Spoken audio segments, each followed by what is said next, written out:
Hello बच्चों, let's see the question. A thin glass lens of refractive index mu2 equals to 1.5 behaves as an interface between two media of refractive indices mu1 equals to 1.4 and mu3 equals to 1.6 respectively. Determine the focal length of the lens for the shown arrangement of the radius of curvature of both of the surfaces is 20 centimeter. तो हमको यहाँ पे दिया हुआ है कि हमारे पास क्या है, एक लेंस है, थिन लेंस है, ठीक है, जिसकी रिफ्रैक्टिव इंडेक्स म्यू टू है। म्यू टू की वैल्यू हमको दी हुई है, म्यू टू की वैल्यू हमारे पास 1.5, म्यू वन एक मीडियम है जिसकी वैल्यू है 1.4 और म्यू थ्री है जिसकी वैल्यू हमको दी हुई है 1.6 सेंटीमीटर, ठीक है। जो इस लेंस का जो रेडियस ऑफ कर्वेचर है means R one equals to R two है, कितना है वो 20 सेंटीमीटर है। यहाँ जो की कॉन्सेप्ट हम यूज़ करने वाले हैं, की कॉन्सेप्ट होगा हमारा formula of spherical refracting surface, ठीक है, हम ये यूज़ करने वाले हैं। तो अब हम सॉल्यूशन की तरफ बढ़ते हैं, ठीक है। तो हम देखते हैं यहाँ क्या होगा कि हम ये हमारी मान लेते हैं, इसका ये हो गया सरफेस वन हो गया, ये सरफेस टू हो गया। तो यहाँ से जो भी लाइट आएगी पहले इसका रिफ्लेक्शन सरफेस वन पे होगा, उसका रिफ्लेक्शन उसके बाद सरफेस टू पे होगा। तो सबसे पहले हम यूज़ करेंगे रिफ्लेक्शन फॉर्मूला दोनों सरफेस के लिए। रिफ्लेक्शन फॉर पहले हम यूज़ करते हैं सरफेस वन, फर्स्ट सरफेस के लिए, ठीक है। फर्स्ट सरफेस के लिए हम यूज़ करेंगे तो हमें याद है कि हमारा जो, अगर हम स्फेरिकल रिफ्लेक्टिंग सरफेस से रिफ्लेक्शन का जो फॉर्मूला होता है हमारा, वो होता है mu two by v minus mu one by u equals to mu two minus mu one by R, ठीक है। तो म्यू टू की वैल्यू हमको दी हुई है यहाँ से 1.5 अपॉन वी, हमको फाइंड आउट करना है कि इसकी इमेज कहाँ बनेगी।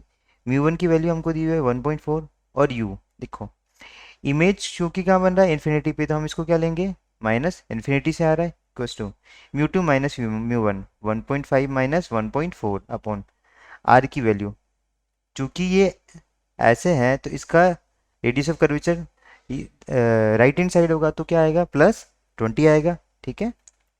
इसको हम सोल्व करते हैं, ये क्वांटिटी तो हो जाएगी हमारी ज़ीरो, ठीक है। तो हमारे क्या बचेगा 1.5 upon v equals to 0.1 upon 20। तो अब हम इसको यहाँ ट्रांसफ़र करेंगे। अगर यहाँ हम देखते हैं तो v इक्वल्स टू क्या हो जाएगा 20 इंटू 1.5 अपॉन 0.1, ये हमारा कैंसिल हो गया था। 15 टू ज़ा कितना हो गया 300 सेंटीमीटर। तो हमारा फर्स्ट फर्स्ट सरफेस से रिफ्लेक्शन होने के बाद इमेज की डिस्टेंस कितनी आई है 300 सेंटीमीटर आई है, ठीक है। अब ये जो v इक्वल्स टू 300 सेंटीमीटर आया फर्स्ट सरफेस से, सेकंड सरफेस के लिए ये काम करेगा इमेज डिस्टेंस का, मतलब v of first surface behaves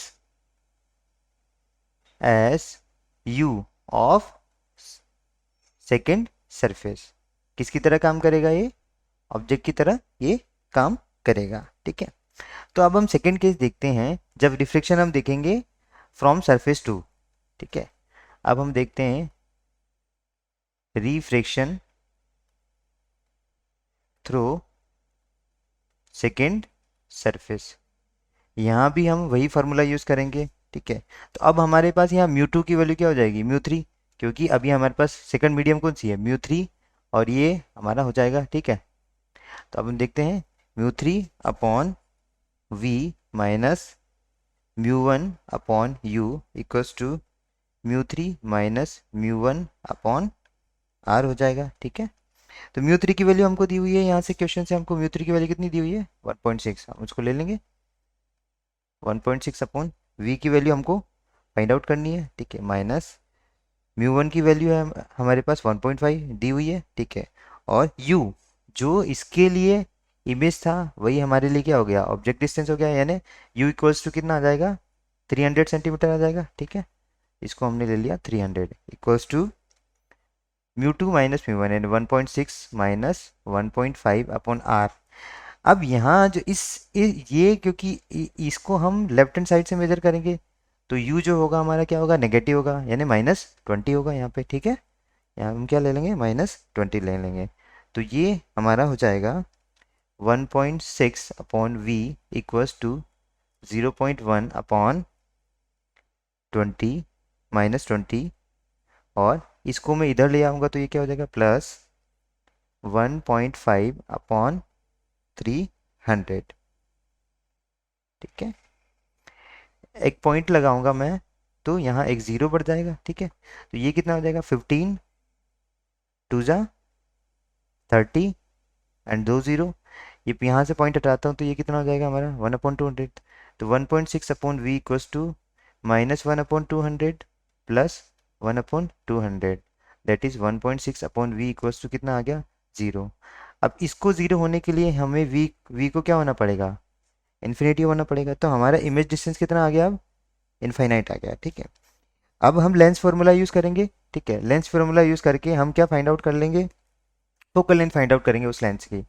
तो 1/f equals to 1/v minus 1/u। ठीक है, हमको क्या बोला हुआ है कि इमेज कहाँ बननी चाहिए, हमारा हमारा जो सॉरी जो ऑब्जेक्ट है वो कहाँ रखा हुआ है, इन्फिनिटी पे रखा हुआ है, हमको पता ही है। ठीक है, तो 1/f, v कितना निकल के आया हमारा यहाँ से, इन्फिनिटी निकल के आया, तो इसको इन्फिनिटी ले लेते हैं। ठीक है, माइनस 1/, और u हमको कितना दिया हुआ है, 1/infinity। ठीक है, तो हमारा 1/f भी क्या हो जाएगा, वो भी क्या हो जाएगा हमारा, इन्फिनिटी हो जाएगा। ठीक है, तो यहाँ से 1/f क्या हो जाएगा, इन्फिनिटी हो जाएगा।